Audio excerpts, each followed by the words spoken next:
Okay, we are going to give feedback on Mailchimp's feedback survey. And we'll talk about today time expectations, incentive design, and obviously question design.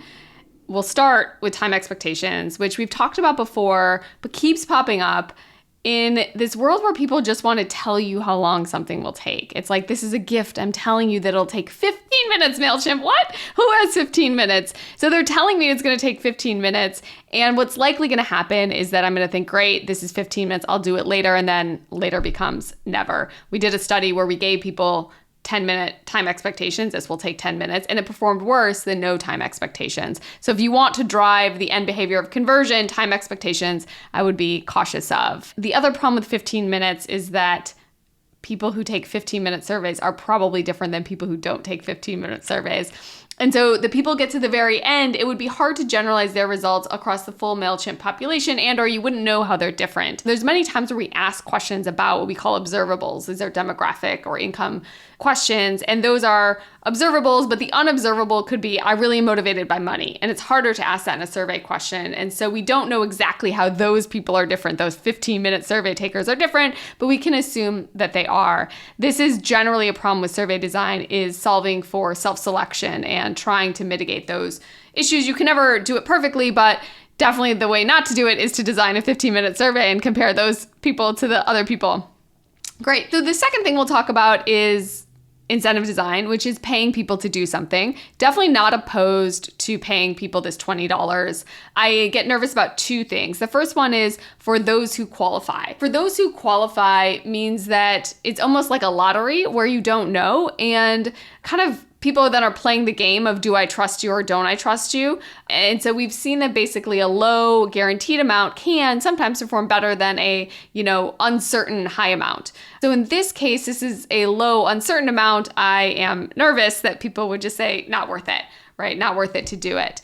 And when you click take the survey, and by the way, a funny story, I clicked it initially and it says Intuit QuickBooks. So it seems like the research team, this Edge research team, had a little error and now it says Mailchimp. But the second problem here is that it's going to take 2 to 4 weeks to process payment.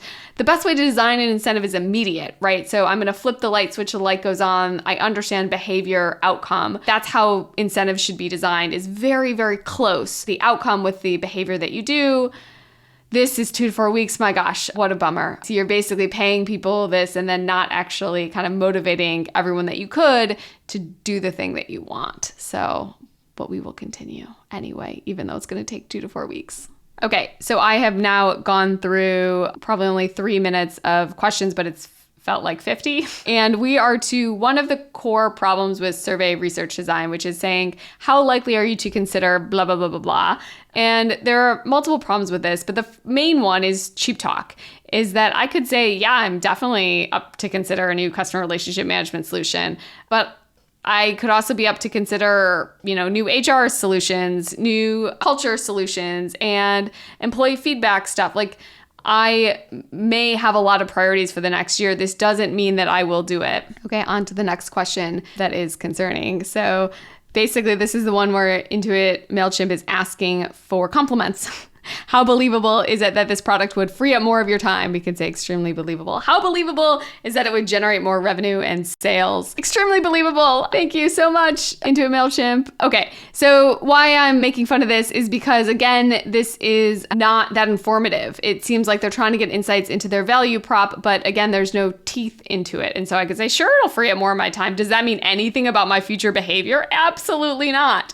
So a better way to ask this question could be, you design 2 products that are like this, and one has the main value prop of freeing your time. One has the main value prop of increased revenue and sales, and then you get people to make a forced choice decision between them, and all of a sudden now you have some trade-off. Is it time or money? And you get to prioritize which of these may feel more powerful to your target customer.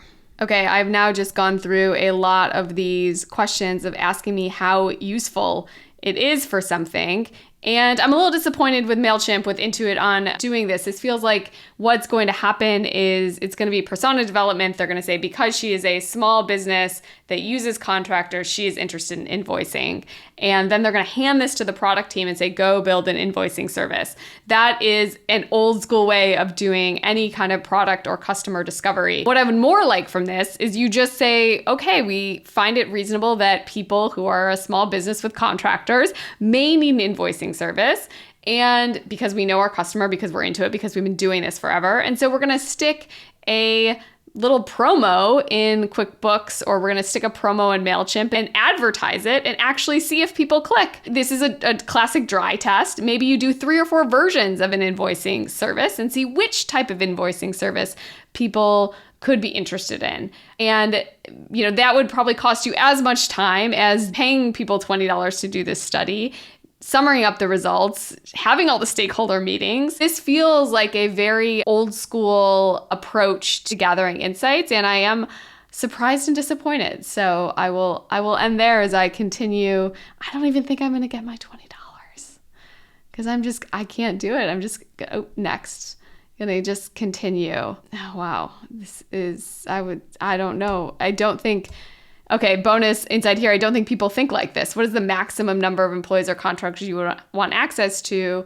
This reflects to me a misunderstanding of how companies work, which is it's more about the roles that you would have access to it. So is it the managers? Is it the accountants? Is it the salesperson? It's not about a number that people have in their head, and your job is to figure out that number. I'm not even going to click next on this. I'm continuing to be nervous for Intuit's product development.